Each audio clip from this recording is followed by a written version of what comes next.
Hi, my name is Hannah, and I thought my life was under control.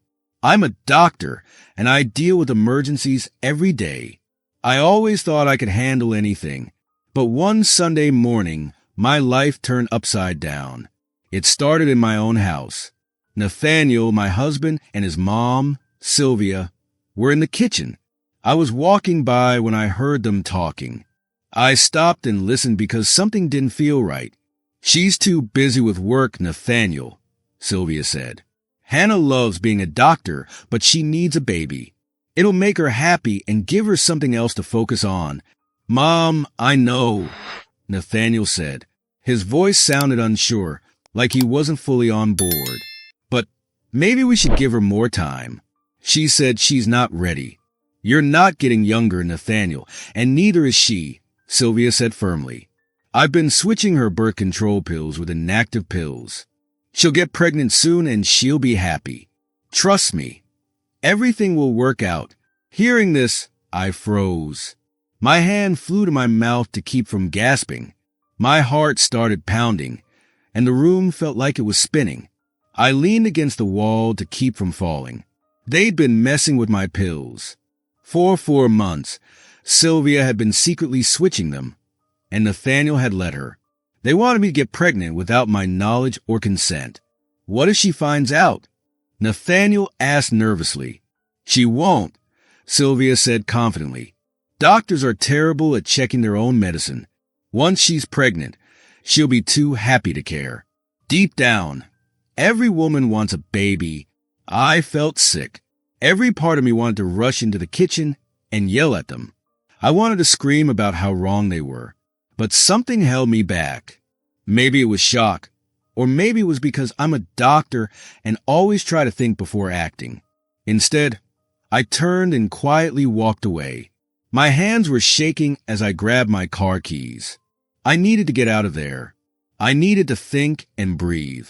As I left the house, I heard Sylvia's voice one last time.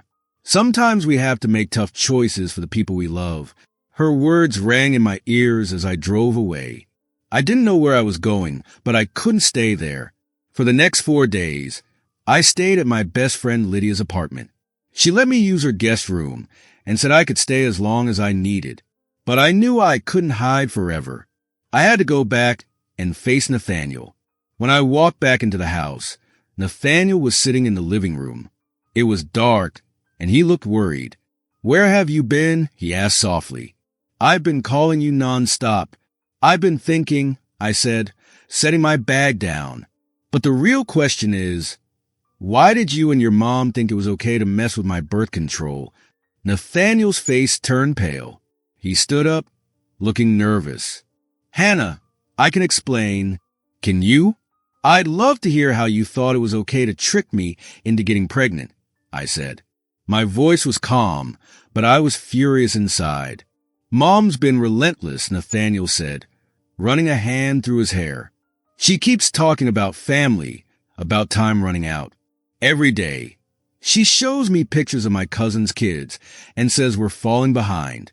I just thought, once it happens, you'd be happy. That's not your decision to make." I shouted, "You betrayed me, Nathaniel. I've told you I'm not ready for a baby. How could you do this to me?" "I thought," Nathaniel hesitated, looking lost. "I thought I was doing the right thing." "The right thing?" I laughed bitterly. "Do you even know me, Nathaniel? Do you know what this means to me as a doctor, as your wife? You let your mom play with my body, like I didn't even matter." "She means well," Nathaniel said weakly. "Does she mean well?" I repeated angrily. "Would you say that if I secretly got a surgery to make sure you couldn't have kids, would that be okay? Because I thought it was best for you." Nathaniel looked like he'd been slapped. He sank back onto the couch, his shoulders slumping. I shook my head. "I'm going to bed." "But Nathaniel, this isn't over. If you ever let your mom make decisions about my body again, I'll leave for good." I went upstairs and locked the bedroom door for the first time in our marriage. I sat on the bed, pulled out my phone, and texted Lydia, "I need help finding a good divorce lawyer." The next day, I went to see Claire, a friend of mine who's a doctor that helps people with pregnancy issues. I told her everything about what Nathaniel and Sylvia had done. Claire listened carefully and then handed me a folder. "These are Nathaniel's health records from his last checkup," Claire said. "You should look at this." I opened the folder and stared at the results. My heart sank. Nathaniel couldn't have children.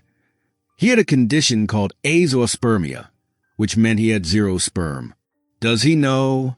I asked. "He never came back for his follow-up appointment, so maybe he doesn't," Claire said. "All this time, his mom's been plotting and switching my pills," I said, feeling numb. "And Nathaniel just went along with it, knowing this could never happen? Or maybe he does know, and he's using this to make it seem like it's my fault." The thought hit me like a punch to the stomach. I felt sick all over again. Before Claire could respond, my phone buzzed. It was a text from Nathaniel. "Mom's coming over for dinner. She says it's important. Please come home early." I stared at the message, feeling a mix of anger and exhaustion. Perfect timing. I mumbled as I showed Claire the message. "Hannah," she said, her voice calm but serious. "Whatever you decide to do with this, remember, medical stuff isn't a weapon, even if someone deserves it." I stood up and grabbed my things. "I know," I said, "but neither is my body." As I walked to my car, I called Lydia. She answered right away. "So, what did Claire say?" she asked. "Turns out Mother Nature has her own revenge plan," I said, starting my car. "Nathaniel can't have kids at all. And tonight, his mom is coming over to pressure us about having grandkids. Again?" "Whoa," Lydia said, sounding shocked. "What are you going to do?" I pulled out of the parking lot. "I'm going to sit through dinner and watch them mess everything up themselves. Sometimes the best revenge is just letting people ruin things on their own." And then, I added, "I'll decide if there's anything left in this marriage to save." I hung up the call, feeling strangely calm. For the first time in a while, I had something they didn't. The truth. And the truth, I was learning, could be the sharpest weapon of all. Dinner with Sylvia, Nathaniel's mom, was exactly what I expected. A bunch of sneaky, rude comments. But later that night, I found something I didn't expect. An unopened letter from a fertility clinic in Nathaniel's desk drawer. It was dated 4 months ago, the same time they started messing with my birth control. I was holding the letter when Nathaniel walked into his office, looking for something. His voice was sharp and defensive. "What are you doing here?" I held up the envelope. "Why are you hiding your infertility diagnosis while letting your mom mess with my medication?" His face went pale. "You had no right to look through my things." I laughed, even though it sounded harsh. "That's rich, coming from you." "It's not what you think," he said, trying to grab the letter, but I pulled it away. "Then explain it to me, Nathaniel. Why would you rather ruin our marriage than tell me you can't have kids?" He sank into his chair, looking tired. "Mom doesn't know. No one knows." I couldn't face it. When she started pushing about birth control, it was easier to let you be the one blamed. The pieces of the puzzle clicked together.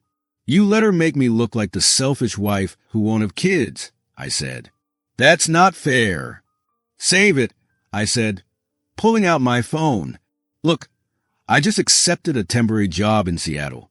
4 months in their trauma center." "You're leaving?" he asked, his voice cracking. "Yes, Nathaniel, I am. This is what happens when you let your mom ruin our marriage instead of being honest with me. I need time to figure out if there's anything worth saving here." I turned to leave, but then added, "Oh, and Nathaniel, your mom's coming over tomorrow to talk about fertility treatments.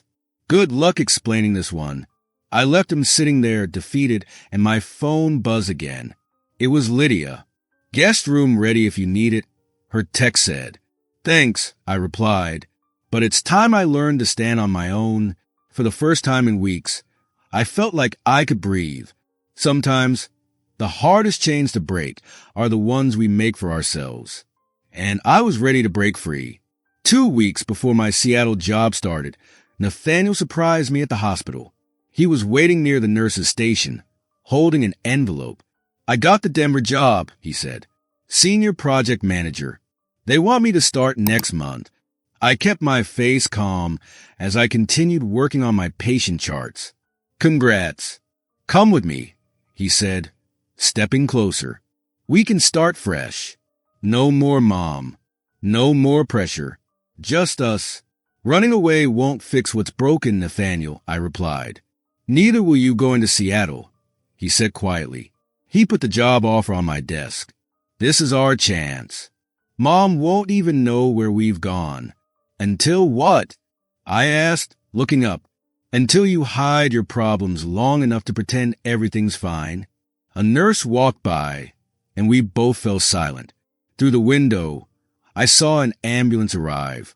I told her, Nathaniel said, about infertility.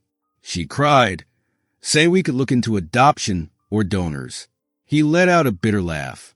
Then she asked if maybe that's why you've been so against having kids. Because you somehow knew. My pager buzzed. Multiple traumas were coming in. "Perfect timing," I muttered, standing up. "Nathaniel, the fact that you think moving to Denver would solve anything shows you still don't get it," I said. "Then explain it to me," he said, raising his voice. People were starting to stare. One of my residents called out to me from the ER doors, "Dr. Emily." I grabbed my stethoscope. "What's wrong is that you let your mom ruin our marriage because you couldn't stand up to her. What's wrong is you're asking me to give up my career to help you avoid your problems." The resident called out again, and I headed for the ER. I have to go save lives now. Maybe while I'm doing that, you can figure out how to stop ruining yours. As I walked away, I heard him call out, "I already signed the contract." I didn't look back. Let him go to Denver. Let him run. Some distances can't be measured in miles, and the gap between who I married and who he had become was far too wide to fix. I wasn't planning to go to our anniversary dinner, but something made me show up at the restaurant anyway. Maybe I wanted closure. Maybe I just wanted to see for myself that it was really over. What I saw through the window that night, Nathaniel was sitting at our usual table in a restaurant, across from a pregnant woman named Isabella Grant. He hadn't noticed me watching from outside through the glass window. I saw him hold her hand and lean toward her like they were close friends, or maybe more.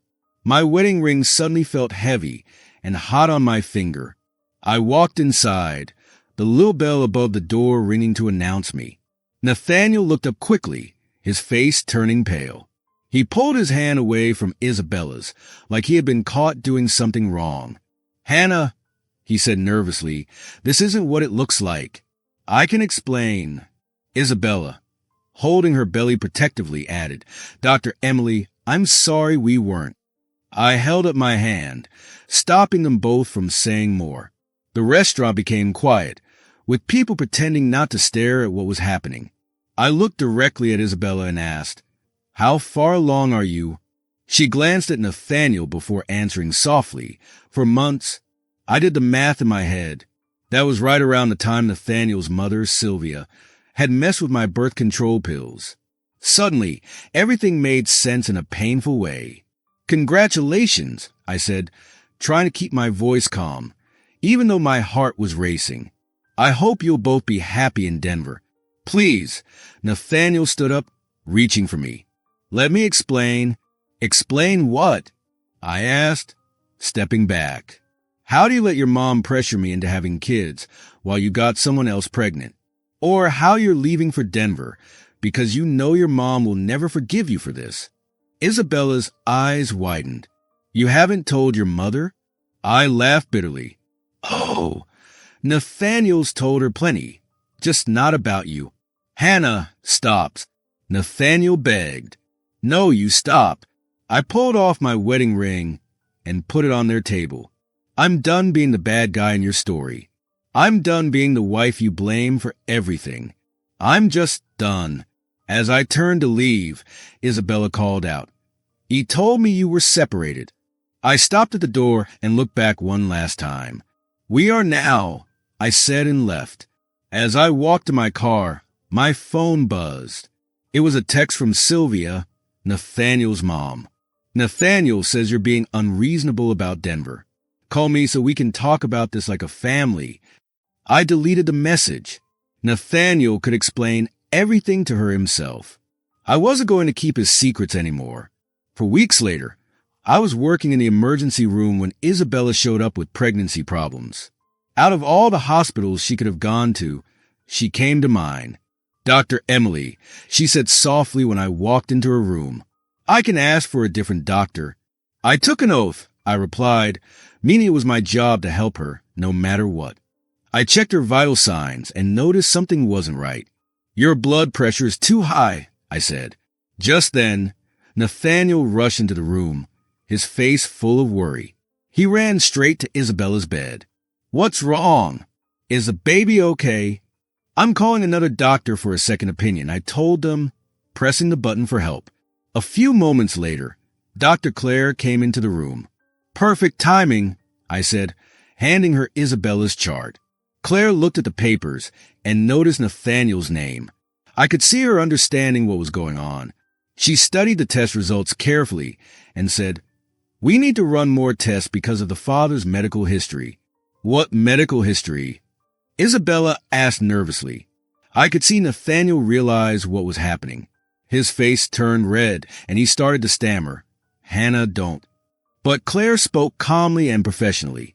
According to Mr. Harper's medical records from 4 months ago, he has complete azoospermia.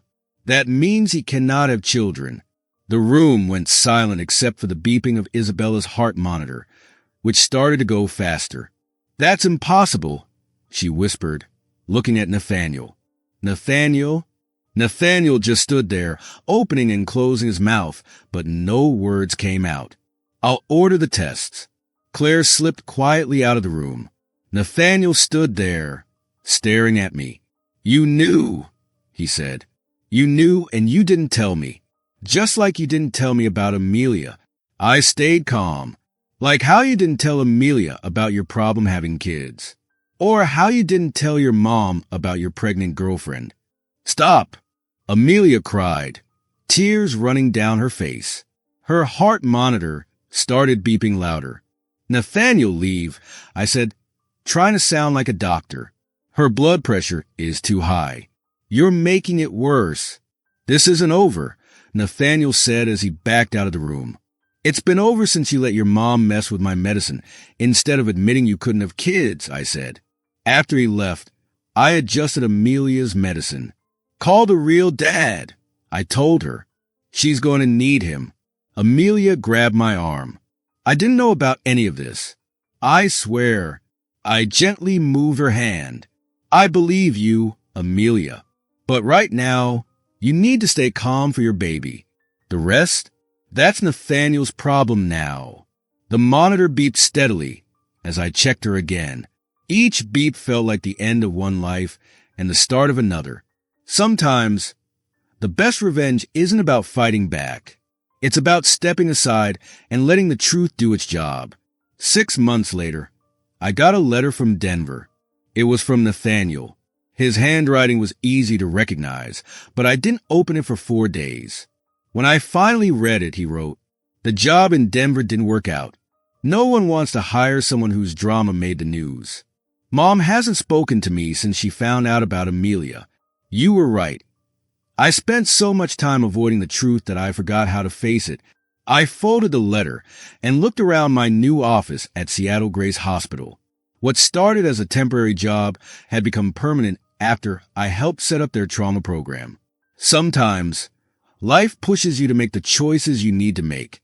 My phone buzzed. It was a text from Lydia. Guess who just got engaged? Before I could reply, Claire knocked on my door. Just thought you want to know, Amelia had her baby last week. A healthy boy. The real father was there. Good for her, I said, and I meant it. Any word on Nathaniel? Claire asked. He moved back in with Sylvia, I said. Claire sat across from me. You okay? I glanced at the divorce papers on my desk. They were finally signed. You know what's funny? I said, for months, I wanted revenge. I wanted them to feel how I felt. But now I know the best revenge is letting go.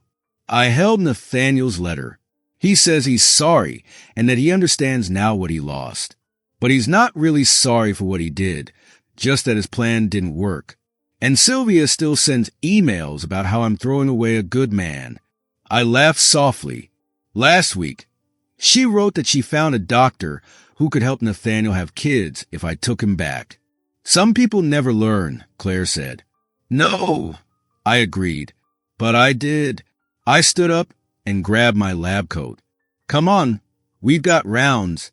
As we walked through the hospital, my pager buzzed. A big emergency was coming in. I felt that familiar rush of energy, but this time it was different. It felt clear and right, like I was finally free. I never wrote back to Nathaniel. Some doors are better left closed. But I did send Sylvia one last email. Thank you for showing me what kind of mother I don't want to be. The trauma doors burst open, bringing the kind of organized chaos I loved. This was my life, my legacy. Not the kids others wanted me to have, but the lives I chose to save. As I pulled on my gloves, I smiled, remembering something Lydia once said. Sometimes, the family you're born into teaches you what to run from, and the family you choose teaches you where to run to. I wasn't running anymore. I was right where I belonged. If this story resonated with you or sparked new thoughts, I'd love to hear your perspective. Please share your insights in the comments below. Be sure to like and subscribe to stay connected and never miss our upcoming videos. Thank you for watching, and I'll see you in the next video.